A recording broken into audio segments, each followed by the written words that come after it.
We can often suffer in life from the fact that our thoughts pull us in many different directions, some of which we like and some of which we don't like, or some that we like and we know they're going to lead us to some suffering down the line, and others we don't like, but we expect they'll lead to some happiness. And so there's a war right there, our likes and our expectations. We'd like to have pleasure right now and to avoid pain right now. But some of the things we do to get that pleasure right now lead to pain down the line. That's not the fact that you have one desire in mind at a time. Sometimes you have many desires and they pull in different directions. An image from the canon is that one of the 6 animals, you've got a crocodile and a bird and a snake and a dog and a monkey and a hyena. You put leashes on them and you're in the middle with the leashes pulling you in different directions. And if you're not really firm, they can drag you down. The crocodile will probably drag you down into the water and then eat you up. What you need is a firm post. You can tie the leashes to the firm post, and then the animals don't pull you around. Eventually they'll have to settle down. And the breath here is our firm post. You give yourself one thing to think about, and for the time being you tell yourself nothing else. And it's not just thinking, you're also aware of the breath. You're alert to what it's doing. When it comes in, you know it's coming in. When it goes out, you know it's going out. And you can ask yourself some questions about this. The technical term for this is evaluation. Is the breath comfortable? If not, what can you do to make it more comfortable? Because if you're going to stay with it, you want it to be something you like. So take some good long, deep in and out breaths in a way that feels refreshing. And if long breathing feels good, keep it up. If it doesn't, you can change. You can also remind yourself that the breath isn't just a matter of the nose and the windpipe and the lungs. Your whole torso gets involved. So keep your whole torso relaxed. Think of that sense of relaxation then spreading out throughout the whole body. So it's a good place to stay.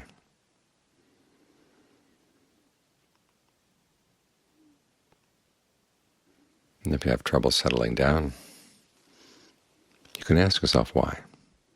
It might be something in the breath, there might be something in the mind. This is another function of evaluation. Are you holding on to some thoughts that are keeping you from meditating? Well, just put them aside if you can. Just stay right here. You've got to keep watch over what you're doing so that you can get the most benefit out of it. Because you're trying to develop a good, solid place right here where you can go. And even when you're not meditating, when thoughts are pulling you around, you can go to a solid place with the breath and say, I'm going to just stay right here for the time being. And the thoughts may pull, but you're not going to let them drag you around. And after a while, they'll calm down. You have to be patient. This takes time. Because we've been thinking since we first learned language. And the mind just keeps churning up more and more thoughts all the time. When distractions come in, don't get upset, don't get discouraged. Just let them go. You don't have to follow them. Think of your mind as like a committee. Lots of members of the committee have lots of different ideas, and they'll propose them. They may be quiet for the time being as you start meditating, but after a while they get impatient and they have their ideas about what they think you should be thinking.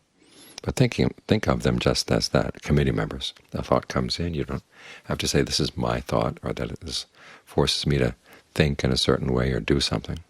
It's just an idea that somebody in the committee came up with. You can let it go. So now is not the time to make a decision. The only decision you want to make is that. This is not the time. If you have some really important things to think about in the course of your life, you can put them at the end of the meditation when the mind has been rested and it's clearer, more stable.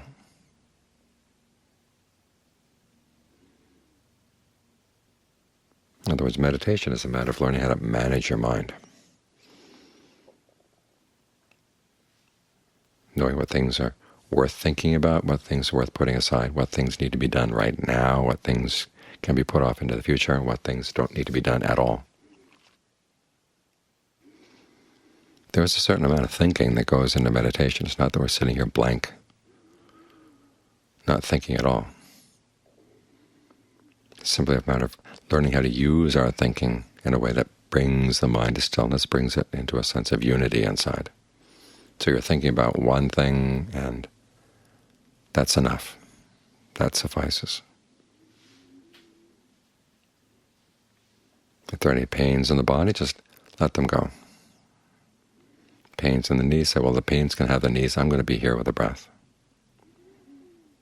Try to sit in a way that your posture doesn't cause problems. But if you're not used to sitting still, you can stay with one posture for a while, and then if the pain gets really distracting, you can sit with it for a few more minutes and then change position. Don't change position right away, because otherwise you'll be changing all the time.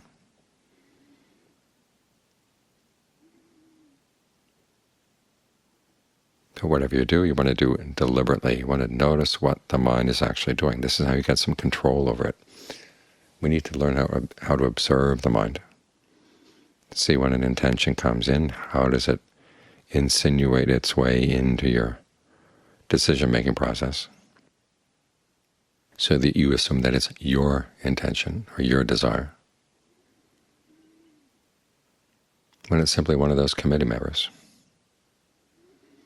If you can see this process, you can see through it. In other words, you don't have to be influenced by it.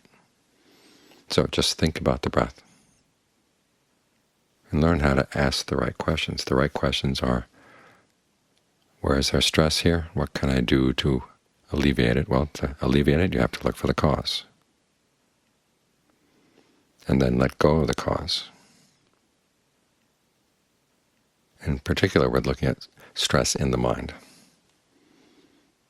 What is the mind doing to cause itself unnecessary stress? Well, it's thinking about lots of things all at once. Okay, try to think about one thing. And then as you think about one thing, you try to pare that down.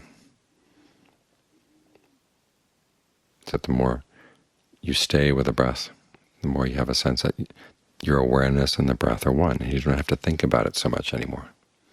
Just enough to keep you there.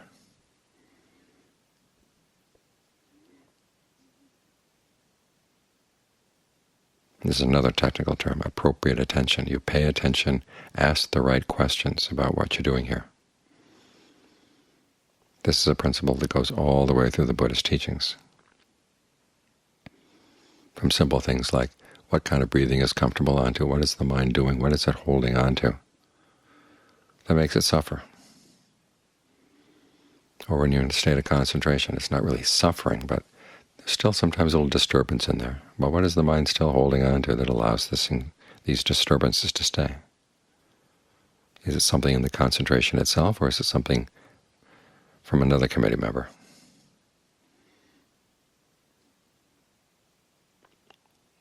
When you ask these questions, you find that the state of your mind gets more refined as you begin to see, okay, what you're doing is really not all that necessary. It's like a child learning how to walk. If you ever notice a baby child walking, it's using a lot of muscles in its body in a kind of a jerky way, because it isn't really sure yet which muscles are necessary and which ones are not. It's nice to give all of its attention to the walking.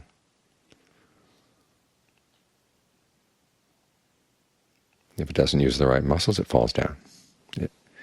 So a tendency is to use too many. But as it gets a better and better sense of which muscles are necessary, which ones are not, it can walk with more grace and put less thought into it, less energy into it.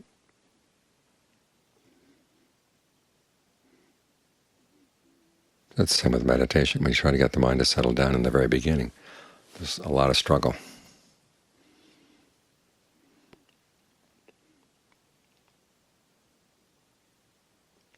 And sometimes you do it with too heavy a hand. But as you work with it, you begin to realize, okay, I don't need to have quite that amount of heaviness on it. There are times, of course, when you really will. When a really strong desire comes up that pulls you away from the concentration, you have to fight it off. You can't give into it. That requires some extra strength and some extra persistence. There are other times, though, when things clear up, and it's simply a matter of maintaining what you've got.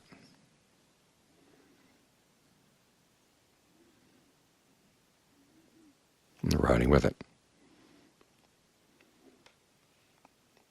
It's like gaining a sense of balance on your bicycle. When you first get on the bike, it's hard to maintain your balance. The bike is just standing there, but as the bike begins to move, you realize that the movement of the bike makes the balance easier. The momentum builds up, and balancing is less of a problem. Same with meditation. To get started sometimes requires a lot of effort to get into balance, and it's easy to fall off. But then you've just got to get back on again. And as you ride with the breath, then the momentum builds up. So take note of that fact. That's something to remember.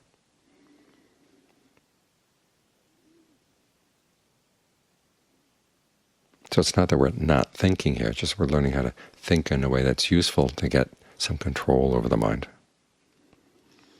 and get some respite from all of its many different thoughts and many different desires. Because when you have lots of different desires, it's like you're living in many different worlds and they're all pulling at you, and you have different senses of who you are. There's the you that wants some food right now, there's the you that wants some rest, there's the you that wants to meditate. There are lots of yous in there. And if they're pulling in different directions, you are the one that feels pulled.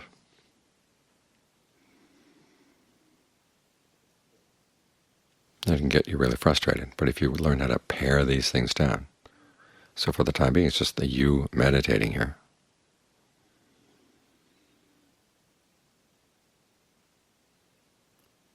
then things can settle down inside, and there can be a sense of respite, a sense of relief. That a lot of the burdens you've been carrying around you can put down, at least for the time being. And you put them down with awareness, so you know how to do it. This is different from just falling asleep. You fall asleep and you let things go, but you don't develop any good, strong qualities in the mind to withstand things for when you're awake. It's just a moment of respite, and then you're back to where you were before. But in this way, you've been developing some skills. There's mindfulness, the ability to keep something in mind. Alertness, the ability to know what you're doing and the results of what you're doing. A sense of ardency, you try to do it well. Evaluation, you learn how to evaluate what the mind is doing, what's good and what's not, and let go of what's not. Appropriate attention, learn how to ask the right questions of what's going on in the mind. And then these skills can help you no matter where you are, no matter what you're doing.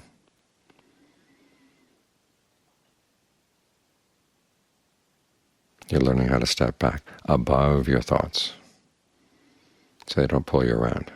You're on top of that post.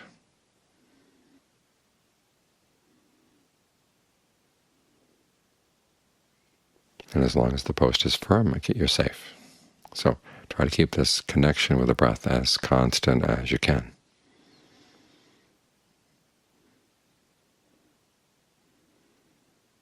Because that's what keeps you from getting pulled around.